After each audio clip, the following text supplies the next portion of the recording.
Assalamualaikum warahmatullahi wabarakatuh. Salam sejahtera untuk kita semua. Semoga kita dalam keadaan sehat dan berbahagia. Berjumpa lagi dengan saya Mahmud Yunus di channel Yunus Indonesia. Pada kesempatan hari ini kita akan sama-sama belajar mengenai menganalisis perbedaan individu peserta didik, ya, dan pengaruhnya terhadap pemilihan strategi pembelajaran.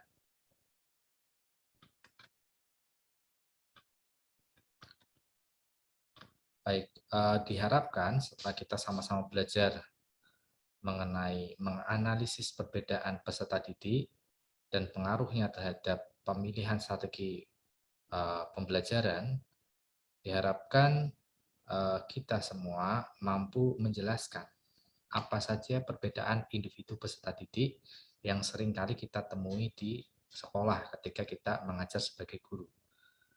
Selanjutnya diharapkan kita mampu memilih strategi pembelajaran berdasarkan perbedaan karakteristik peserta didik tadi.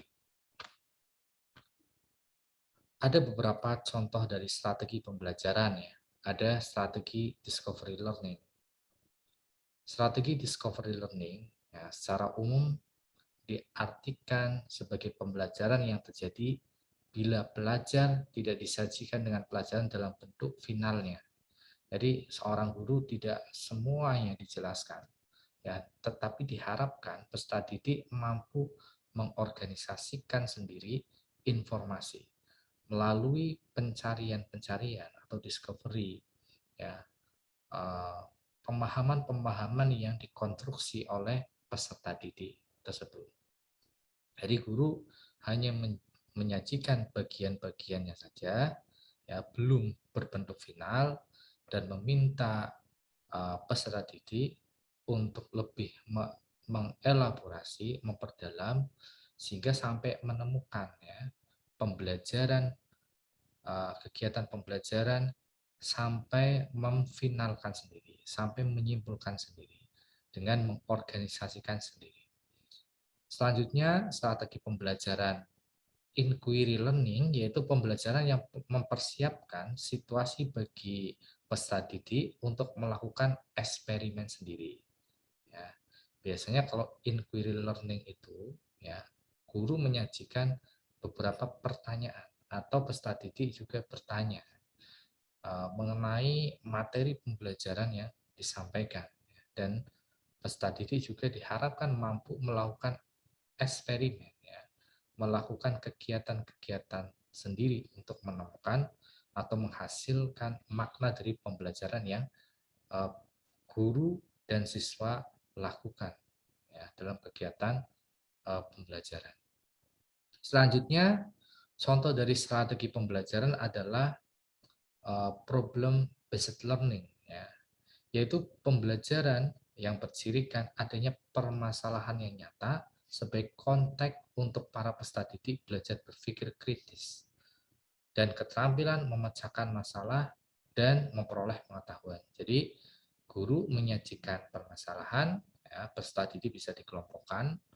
Nanti setiap kelompok silakan berdiskusi untuk berpikir, ya, secara kritis, secara terampil untuk menemukan solusi, untuk memecahkan masalah yang telah disajikan, dan nanti mengungkapkannya bisa melalui diskusi atau menyampaikan secara umum mengenai hasil dari pemecahan masalah yang telah disimpulkan. Contoh strategi pembelajaran selanjutnya adalah strategi project based learning, yaitu pembelajaran yang menggunakan proyek atau kegiatan sebagai medianya. Peserta didik melakukan eksplorasi, penilaian, interpretasi, sintesis, dan informasi untuk menghasilkan berbagai bentuk hasil belajar. Jadi guru meminta, ya, peserta didik untuk membuat sebuah proyek. Biasanya bentuknya penugasan, jadi waktunya lebih lama untuk menyelesaikan proyek tersebut, sehingga ada eksplorasi, ada penilaian, interpretasi, sintesis, dan informasi dari peserta didik untuk menghasilkan berbagai bentuk hasil belajar. ada beberapa strategi pembelajaran lain, tapi pada kesempatan ini paling tidak ada 4 jenis atau contoh strategi pembelajaran yang nanti kita akan kaitkan dengan karakteristik peserta didik. Ya. Ada strategi discovery learning, ada strategi inquiry learning, ada problem based learning, ada strategi project based learning. Ya. Nanti ini kita bisa memilih salah satunya karena pembelajaran yang keempat ini adalah pembelajaran yang berorientasi atau fokusnya pada peserta didik. Ya. Kalau ceramah kan fokusnya pada gurunya. Ya. Kalau yang strategi discovery learning, strategi inquiry learning, proyek problem based learning, dan strategi project based learning ini fokusnya atau titik keaktifannya itu pada peserta didik daripada pada gurunya. Baik. Yang sering kita temui sebagai seorang guru, saya juga punya pengalaman menjadi guru di tahun 2012 sampai tahun 2014, saya mengajar di SMP Tahasus Al-Quran, Desa Bulakwaru, Kecamatan Daruk, Kabupaten Tegal, selama 2 tahun, tahun 2012 sampai tahun 2014, dan bersamaan dengan itu, saya juga mengajar di SMK NU 1 Hasyim Asari Daruk dari tahun 2012 sampai tahun 2017. Nah, salah satu yang saya temui ya di kelas adalah adanya perbedaan sosial ekonomi peserta didik. Ya, jadi adanya perbedaan latar belakang sosial ekonomi peserta didik. Nah, keluarga seringkali disebut sebagai lingkungan pertama. Sebab dalam lingkungan inilah pertama-tama anak mendapatkan pendidikan, ya, bimbingan, asuhan, pembiasaan, dan latihan. Jadi bukan hanya menjadi tempat anak dipelihara dan dibesarkan dalam keluarga, ya.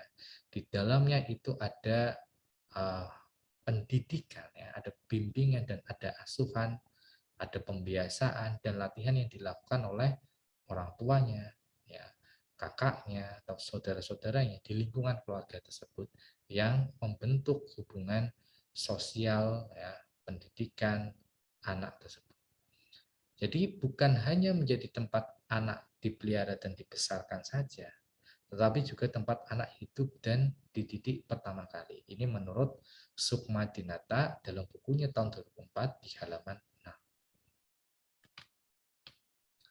Hamali pada tahun 2002 ya, di bukunya halaman 82 mengatakan bahwa tingkat pendidikan orang tua, tingkat ekonomi akan sangat berpengaruh terhadap tingkah laku dan perbuatan peserta didik dalam kegiatan belajar mengajar di sekolah. Ya, jadi peserta didik ini menurut Hamali itu juga dipengaruhi oleh tingkat pendidikan orang tuanya, latar pendidikan orang tuanya. Apakah latar pendidikan orang tuanya sekolah dasar, sekolah menengah pertama, sekolah menengah atas, atau berpendidikan sarjana atau yang lainnya. Itu menurut Hamalik berpengaruh, ya, berpengaruh.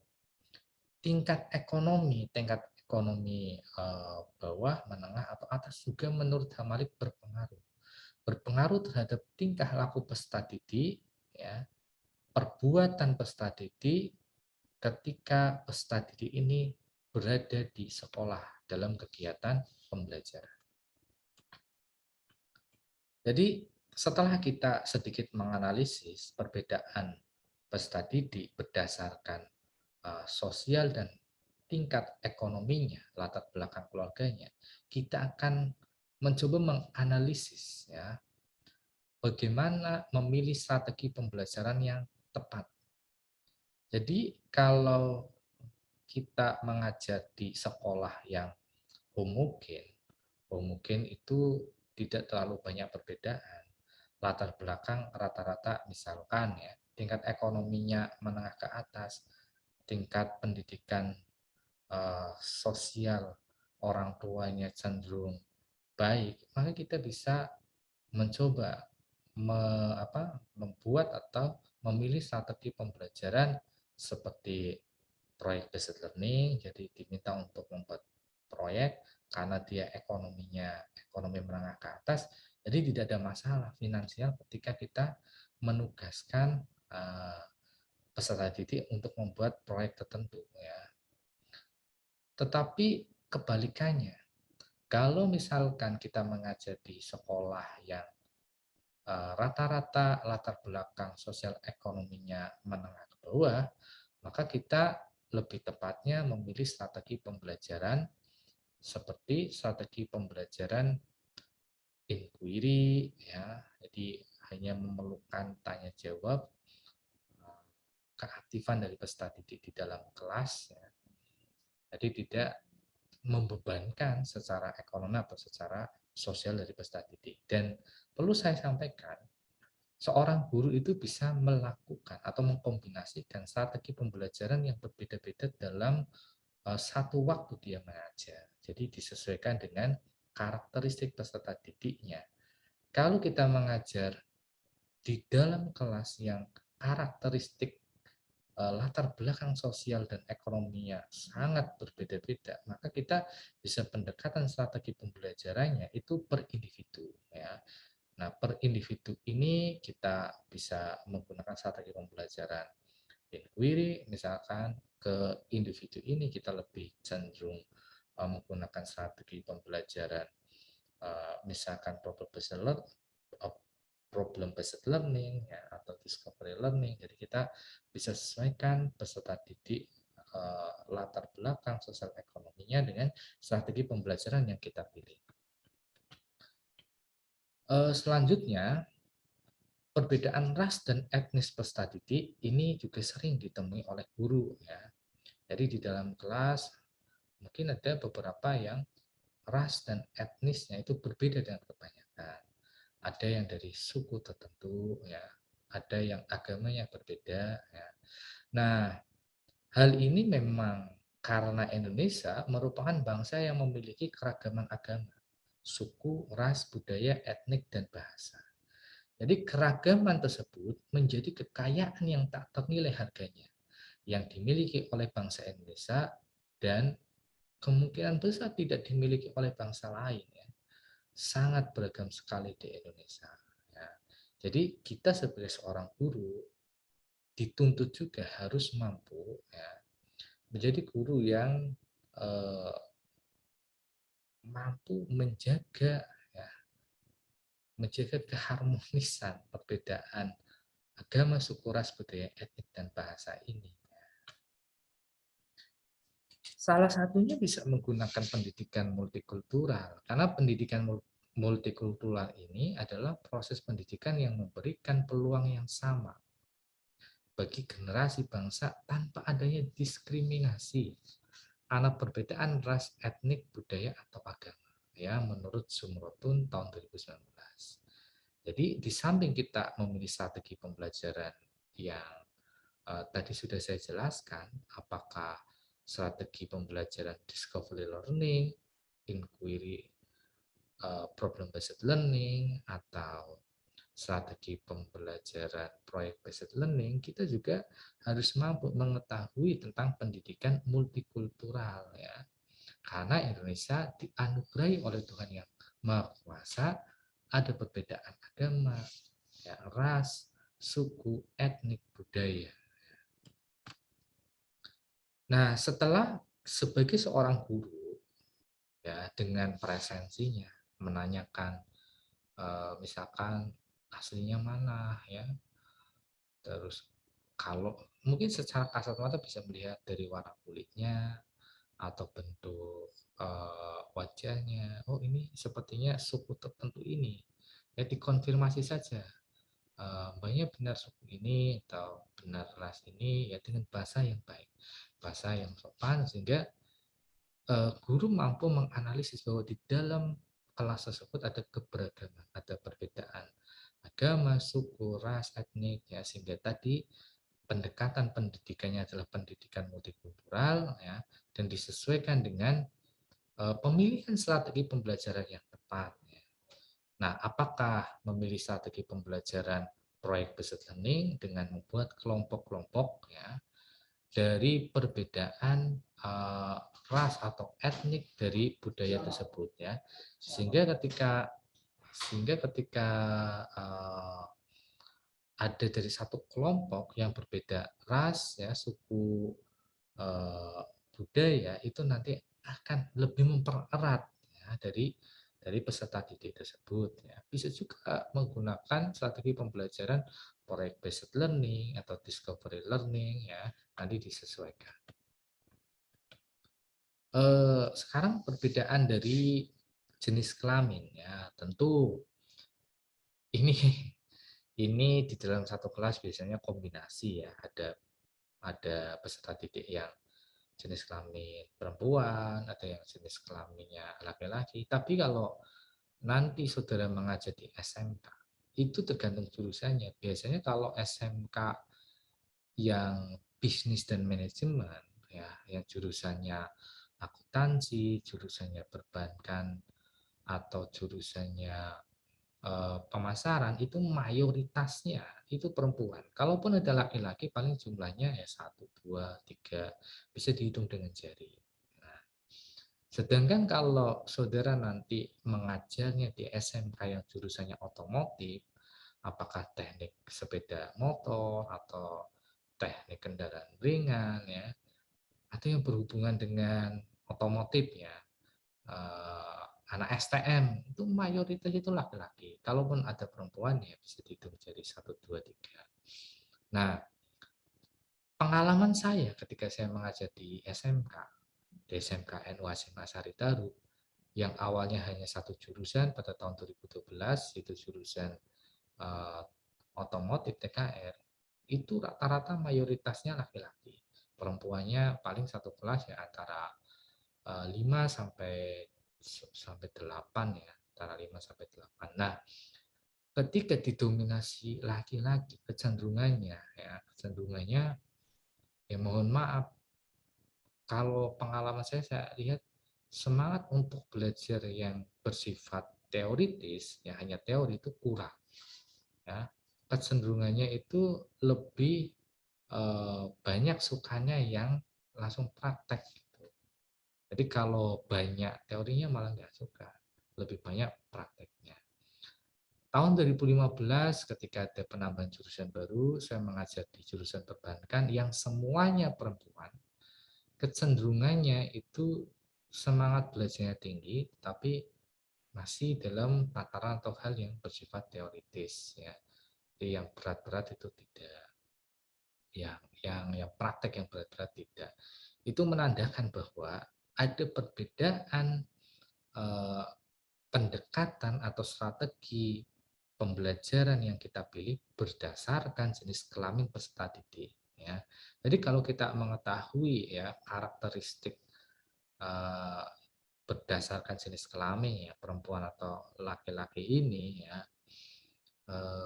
maka kita memilih strategi pembelajarannya pun harus disesuaikan.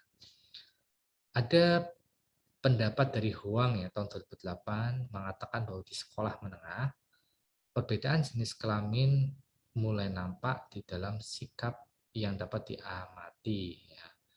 Menurut penelitiannya bahwa siswa perempuan lebih bersikap positif terhadap pelajaran dibandingkan siswa laki-laki, ya. Karena kalau siswa laki-laki lebih senangnya itu praktek langsung daripada pelajaran yang bersifat teoritis. Jadi tingkat perhatiannya ketika pelajaran itu berlangsung masih lebih tinggi perempuan daripada laki-laki. Motivasi perempuan dalam mencapai prestasi lebih tinggi dibandingkan motivasi yang dimiliki oleh siswa laki-laki ini, menurut Malini Fridasari dalam artikelnya yang diterbitkan pada tahun 2019. Tapi memang ini kan penelitian di lokasi tertentu, mungkin tidak bisa dipukul rata untuk keseluruhannya. Buktinya banyak juga di sekolah menengah atas atau di SMK yang ketika 50-50 jumlah laki-laki dan perempuannya, yang ranking 1 malah yang laki-laki. Yang motivasi untuk mencapai prestasi malah ada laki-laki. Tapi kalau secara umum mungkin, ya, perempuan lebih banyak memiliki motivasi untuk belajar. Nah, setelah kita menganalisis perbedaan peserta didik berdasarkan jenis kelamin perempuan dan laki-laki, maka kita perlu memilih strategi pembelajaran yang tepat. Kalau laki-laki ya, kalau kita mengajar mayoritas banyak laki-laki, ketika kita mengajarnya dengan strategi pembelajaran problem problem based learning ya agak susah ya. Mungkin kita dicueki gitu ya, meminta mereka untuk eh, berdiskusi mencari solusi atau pemecahan masalah mungkin kita banyak dicueki. Tapi kalau kita memilihnya misalkan strategi pembelajaran proyek based learning ya, memberikan kesempatan kepada mereka untuk menunjukkan ya eksistensinya melalui proyek, itu lebih tepat kalau yang mayoritasnya laki-laki. Kalau yang mayoritasnya perempuan, hampir semua bisa diterima ya strategi pembelajarannya. Apakah itu inquiry atau proyek based learning, discovery learning, ya problem based learning bisa. Tapi tergantung juga ya di sekolahnya, apakah sekolahnya ini merupakan sekolah yang mengedepankan semangat motivasi belajar atau tidak ya. Kalau sekolahnya lingkungannya motivasi belajarnya rendah ya, semua strategi pembelajaran yang kita gunakan sebagai seorang guru ya kurang berjalan efektif dan efisien. Yang keempat, menganalisis perbedaan intelijensi peserta didik. Jadi aspek intelektual merupakan kemampuan yang dibutuhkan untuk melakukan berbagai kegiatan aktivitas mental, berpikir, menalar, dan memecahkan masalah. Berkembangnya kemampuan berpikir formal secara operasional pada remaja, baik SMA atau SMK, ditandai dengan paling tidak 3 hal penting. Yang pertama, peserta didik mulai mampu melihat, ya, berpikir tentang kemungkinan-kemungkinan. Kedua, peserta didik telah mampu berpikir ilmiah. Dan yang ketiga, remaja telah mampu memadukan ide-ide secara logis. Ini saya ambil sumbernya dari website guru.smkn1pacitan.sch.id. Penulisnya Diki Fauzi pada tahun 2016. Ya, di tataran usia SMA dan SMK, pada hakikatnya peserta didik itu sudah mampu ya berpikir tentang kemungkinan-kemungkinan ya, berpikir tentang hipotesis jawaban sementara ya, mampu telah berpikir ilmiah ya dan mampu memadukan ide-ide secara logis. Tapi kita sebagai seorang guru harus juga mendorong, motivasi, mendampingi agar peserta didik mau menggunakan kemampuan-kemampuan tadi ya, berpikir tentang kemungkinan-kemungkinan, berpikir ilmiah, memadukan ide-ide secara logis ya. Kita sebagai guru harus mendampingi, harus memotivasi ya, harus mendorong agar peserta didik mau menggunakan kemampuan-kemampuan terutama dalam menggunakan intelijensinya. Nah, kita perlu menganalisis ya dari sekian peserta didik di kelas ini, tingkat intelijensinya di angka berapa ya. Kemampuan dia berpikir, kemampuan dia menganalisis, kemampuan dia memecahkan masalah-masalah secara logis bagaimana ya. Kemampuan intelijensi gimana? Kalau rata-ratanya kecenderungannya itu rendah ya, maka agak susah kita menggunakan strategi pembelajaran discovery learning ya, problem based learning, project based learning. Ini kita lebih cenderungnya ya inquiry ya. Dan inquiry guru bisa bertanya, siswa diharapkan mau menjawab atau diberikan kesempatan siswa untuk eh, membuat pertanyaan-pertanyaan yang sesuai dengan materi yang diajarkan.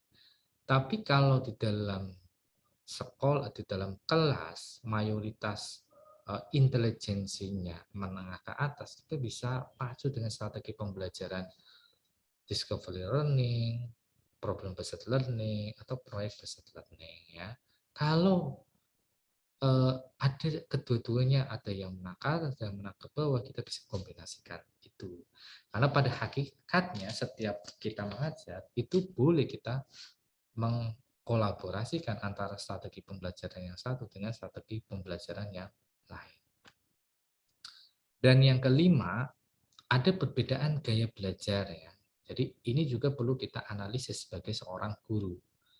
Gaya belajar atau learning style adalah suatu teknik yang lebih kita senangi dalam melakukan aktivitas berpikir, memproses, serta mengerti atau memahami suatu informasi. Menurut Gunawan dalam bukunya yang diterbitkan pada tahun 2016 di halaman 139. Menurut Deporte dan Hernaki pada tahun 2013 mengatakan bahwa gaya belajar ini dikategorikan menjadi tiga. Ya. Gaya belajar secara visual, gaya belajar secara auditori, dan gaya belajar secara kinestetik. Ya. Jadi ada peserta didik itu yang lebih mudah menangkap materi pembelajaran ya, kalau dia lebih banyak melihat secara visual. Ya. Berarti guru harus mampu menampilkan, ya, membuat PowerPoint yang menarik, ya, membuat video pembelajaran, ya,